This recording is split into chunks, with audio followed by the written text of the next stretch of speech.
kind of an odd set of Pokemon to be looking for specifically. Like, I can understand Charizard, but specifically Ivysaur and not Bulbasaur or Venusaur. Like, I get why, like, that's the Pokemon trainer in the main game, but I don't know. It's just always a funny little thing that to think about.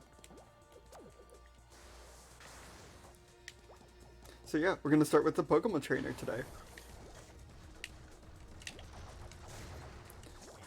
I always kind of like revisiting him because to me he's got a lot of noticeably like changed moves from here and like Smash 4 and also Ultimate. And Smash 4 like meaning like Charizard. Because spoilers, we will probably capture the two Pokemon he's talking about. Or, not talking about, interested in capturing. Yeah, it's always kind of interesting to revisit different iterations of the Smash characters and see how they've changed.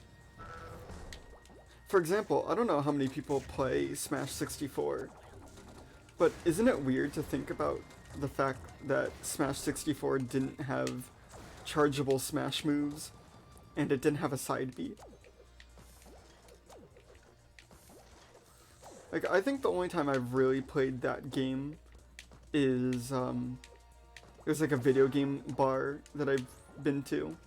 I was allowed to go in, despite being underage, just because I didn't go to the bar part. But I beat a bunch of drunk adults at Smash 64, despite never playing it before. And I think that's the only time I've played Smash 64. Not to say that it's a bad game, I just, you know, I've got Ultimate, so it's hard to really justify going back to other Smash games for the fighting in my eyes. When I think Ultimate is so, like, it feels so clean, like it's just so delightfully fun. That being said, I haven't played Ultimate in a hot minute.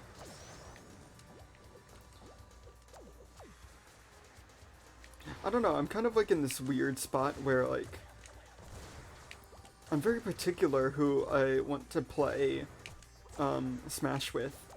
I don't want to be like much better than them because I don't want it to be a total wipeout or me feel bad about like beating someone. But I also don't want to be like, I don't want to get the floor wiped with me. Just because, I don't know. I don't care about winning necessarily, but I don't know. Having someone evenly matched with you is really fun. And I also just like really chatting with someone and having a good conversation while playing the game, while no one's taking the game too seriously. And that is hard, strangely like hard to find amongst people who enjoy Smash.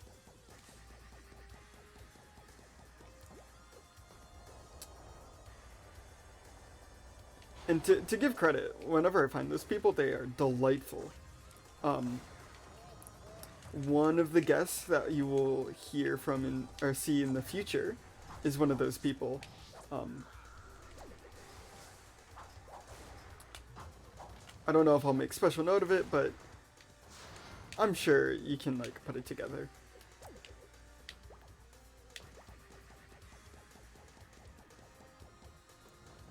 Alright, I think this might be it. Squirtle with his little dance.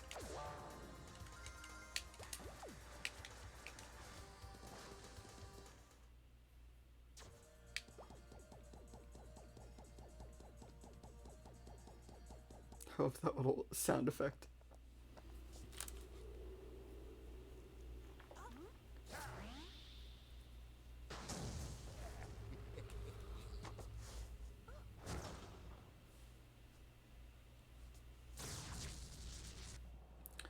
Alright, let's give Lucas this.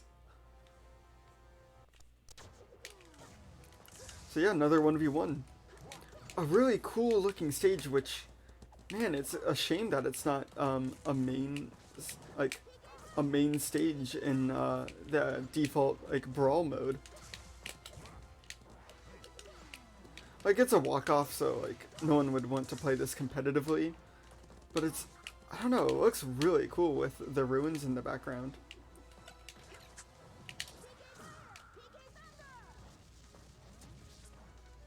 Oh, he might not be able to get past that. We'll just create this wall. Nice!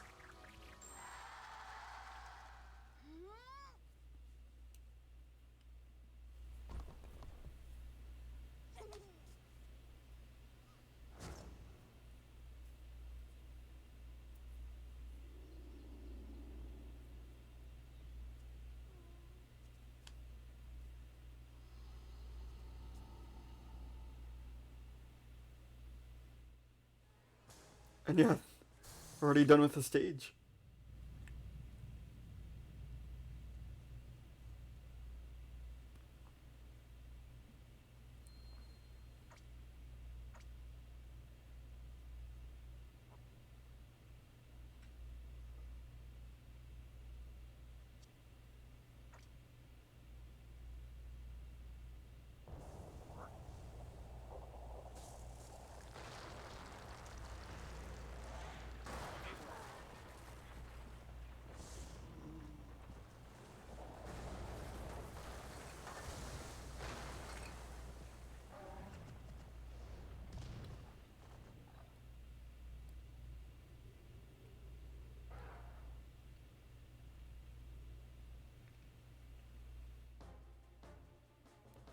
And yeah, time for the cave.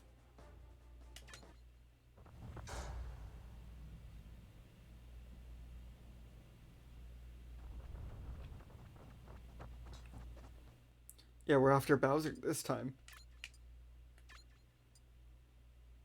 Okay.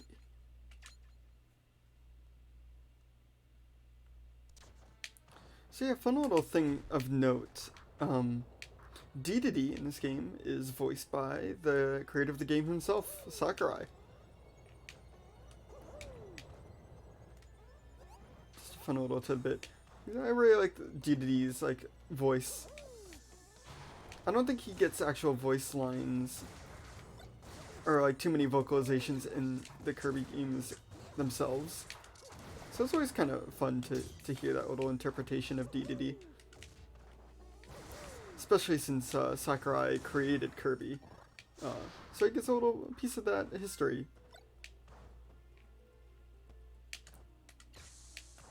But yeah, since we have we're chasing after Bowser, of course we're gonna have a lot of classic Mario enemies here. A lot of Goombas, Koopas, all of that.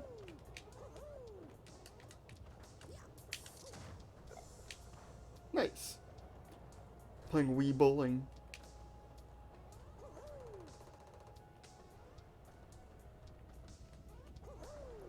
This is fitting that he picked Mario. Oh yeah, so those things right there, when they are going up, coming out of the ground, they can and will crush you. Which will be an instant KO, like switch on to the next character kind of KO. Same with those spikes. I don't know why I did that to try and demonstrate, but... Here's another hazard, poison.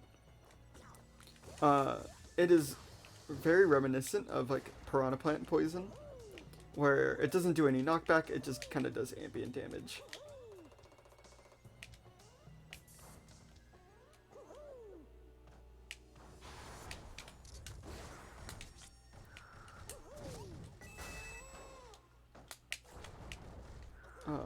So since we have a mix of like Mario enemies and the Subspace Army, the Subspace Army, let me pronunciate for once. We can kind of use the disadvantages of the Mario enemies against all the others. You can like throw Koopa shells at them and all kinds of stuff. Oh. Come on. God, they fall so fast. They, I can't get that input out. Yeah, I don't know if that's because of the difficulty change. Ah, man. Taking damage fast. Nice. Come on, come on. Nice. No one to set off those enemies down there.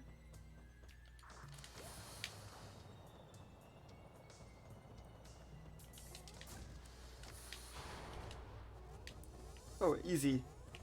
Just kind of hover over these giant Goombas.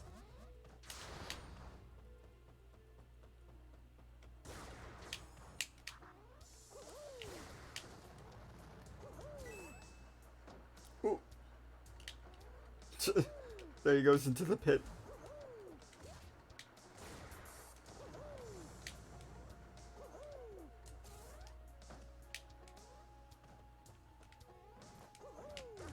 Oh wait, I want to reflect one of these. Oh shit. Well, I guess not.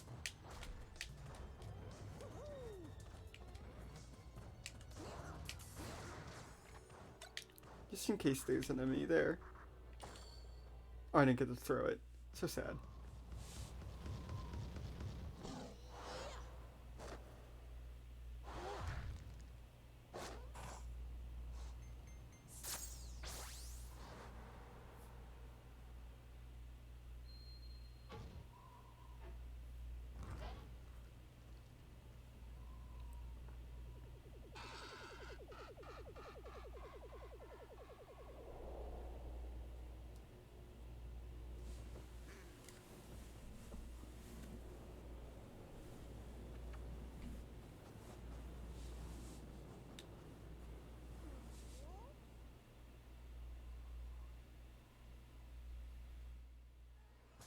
It's cool that the con car got to get some love.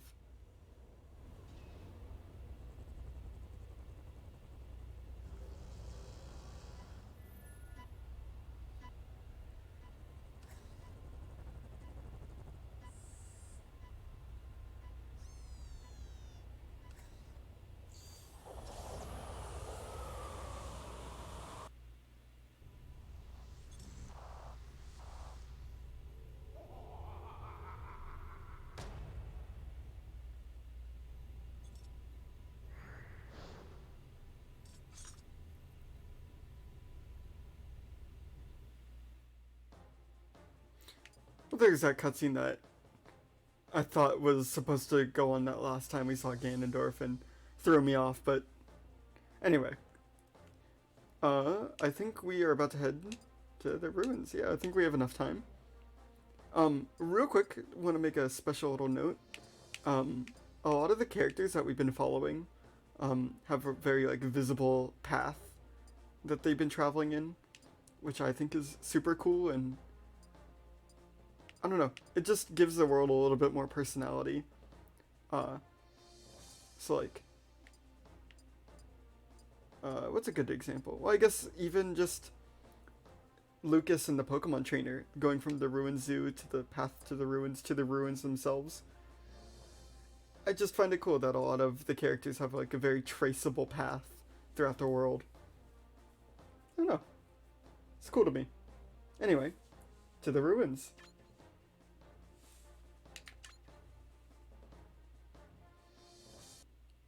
Probably should have given this level to Lucas, since we didn't get a lot of time with him last time, but I'm sure I'll die on this level at some point and we'll get to switch to Lucas for a bit. Because this is kind of a tricky level. A lot of opportunities to get absolutely crushed by the level.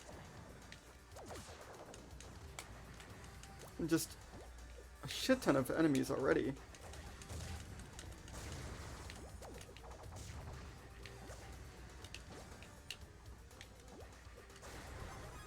Oh, we're all big. Which is not a good thing given all these like traps everywhere. I'm just gonna have to tank through it. Yeah, even that can crush you if you're not careful.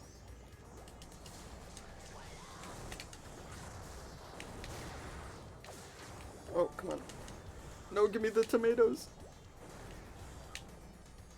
Oh well.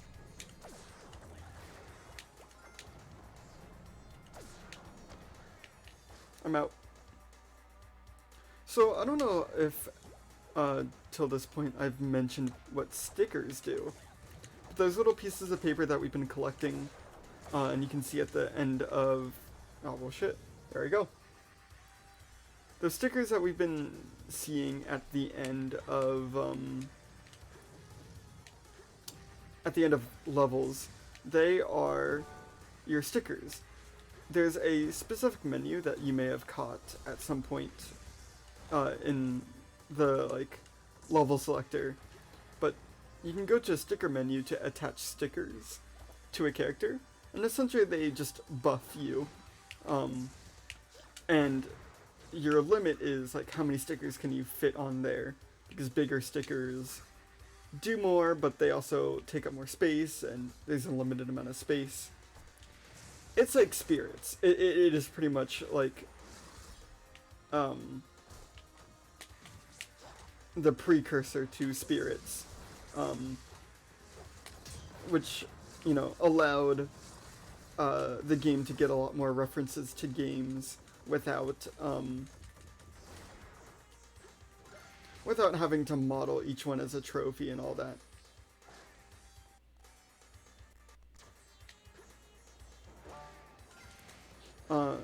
If you get a game over with a character holding stickers, then they will drop the stickers.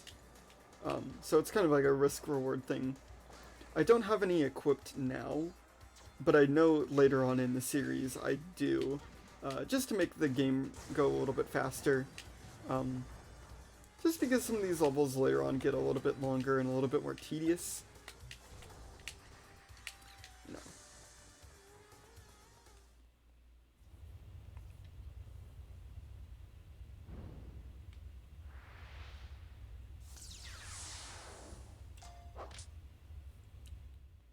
Is Ivysaur down?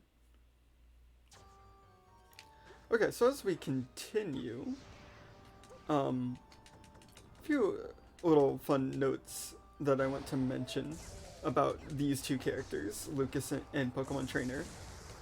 That attack that I've been spamming, that down tilt, not a lot of people get to play Mother 3, but Mother 3 has this mechanic where the basic attack almost plays like a rhythm game, and you can hit the attack button to the beat to get more damage, up to like 15 hits. And it can do, if you master it, then you can get a lot of damage done without doing special attacks. And I think that down tilt is almost a reference to it, just because it's like that very rhythmic spin attack. I don't know. If you ever get a chance to play Mother 3, it's very reminiscent, and you might be able to kind of put the pieces together. And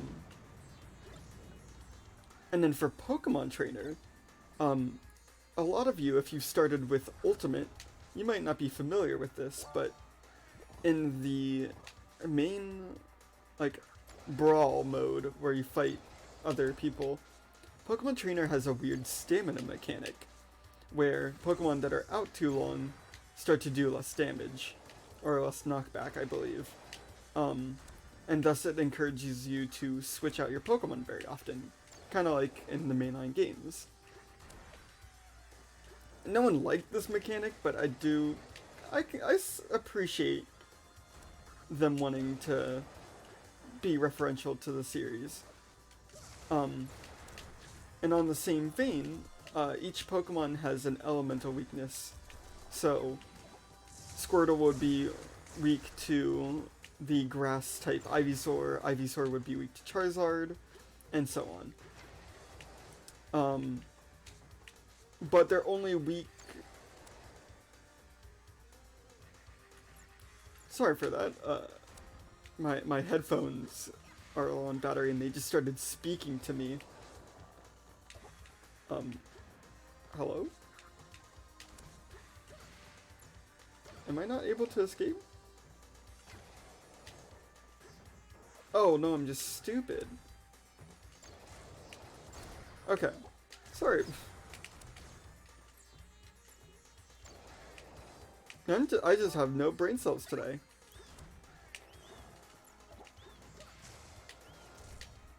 No, come on. Okay. Ooh, that took way too much brain power. So yeah, Squirtle is weak to Ivysaur. Ivysaur is weak to Charizard. Charizard's weak to Squirtle. But this is only between Pokemon trainers, I believe. So like, Mario wouldn't be strong against Ivysaur. Am I stupid? Okay, you know what? Oh no, the button was down here, I just didn't see it. I don't care anymore. We're gonna move on. These are both mechanics that just made Pokemon Trainer inherently just not as good. And they got rid of it in Ultimate, which was a great decision amongst many other fixes for the Pokemon Trainer. But it made a character that I loved back in the Brawl days someone even more fun. Time to flex on him. Oh, an Ivysaur. Debut.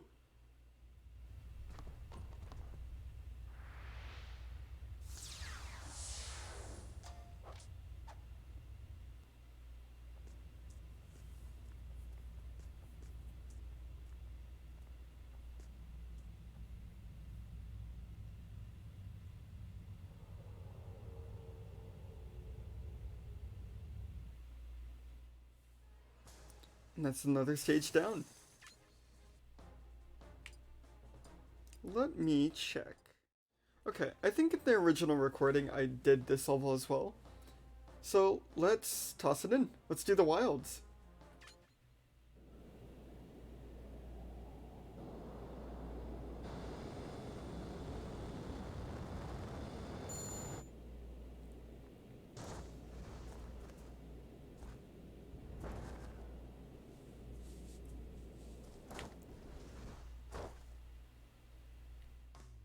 Oh yeah, I don't regret this one. This is another song that I've been dying to show off. It's one of my favorites. And yeah, we get more Marth Ike and Meta Knight. Come on. I will show, once the song loops again, I will stay quiet and play it. Because man, this song really deserves it. It is from Fire Emblem 2, which I believe is called Gaiden? I could be wrong about that, but it is such a good song, and I remember it being my favorite as a child, and I didn't really know what it was or what it was from, but it didn't really matter. And I'm so glad that now I get to know what game it is, and I've heard the song myself, and I've played the remake, which also has another delightful remix of this. Not as good as the original in my opinion, but it's still really good.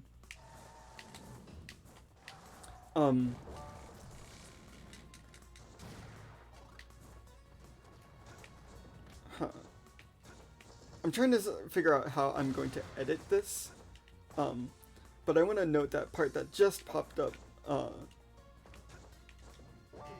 I might point it out in the editing, but there's a part where it plays the leitmotif for the original, or for like the theme of the main series. The like fa. Oh, I don't want to sing. You caught me lacking there for just a second, but I'm sure you guys will hear it. So yeah, it's looped. So let's give you a listen, huh?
And yeah,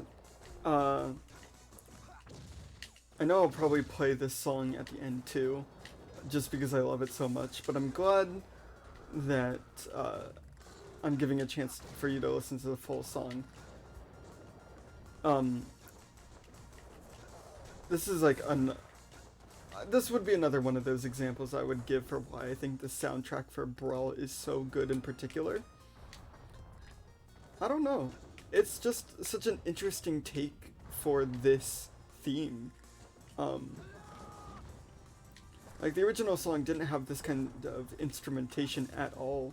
Or I don't think it really had a hint that like this was the intention. So I find it fascinating that this is the interpretation they go with, and it's so unique, so interesting. I'm just glad it's here.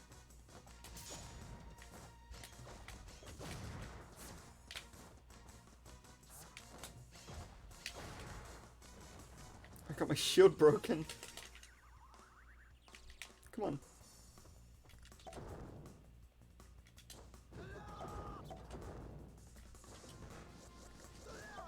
Oh, that was risky.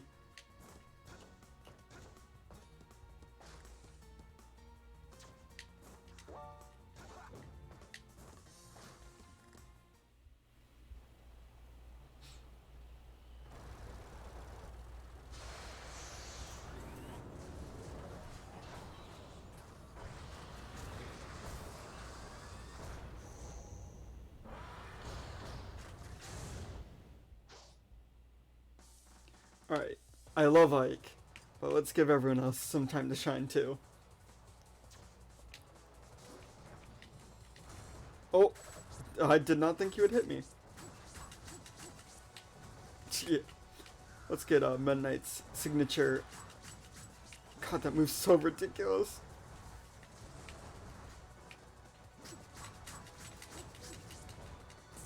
It's so much fun to spam. He's so ridiculously fast. And he broke my shield. Okay, he could have done worse. Oh.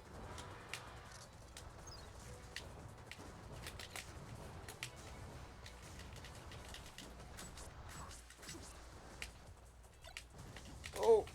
And there I go. So Gallium, he returns in, oh shoot. He returns in Ultimate, which is surprising. I don't know. Not the kind of boss I would think would return to Ultimate. I'm glad that he did. But I mean, looking back, it's super weird given that, like, Porky doesn't return in Ultimate as a boss. I don't know. We're down 2. I guess we're gonna need Ike to finish this off.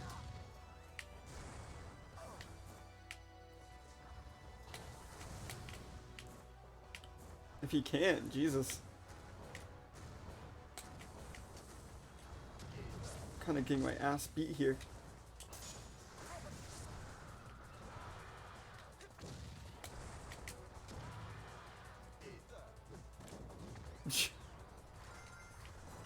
There we go. Gallium down.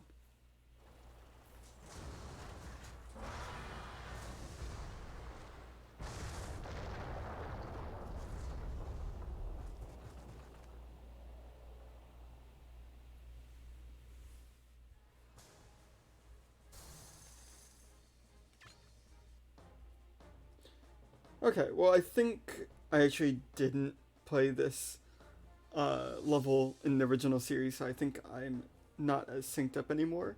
But that's okay. We made a lot of progress. And it seems like Gallium fell into the ruins.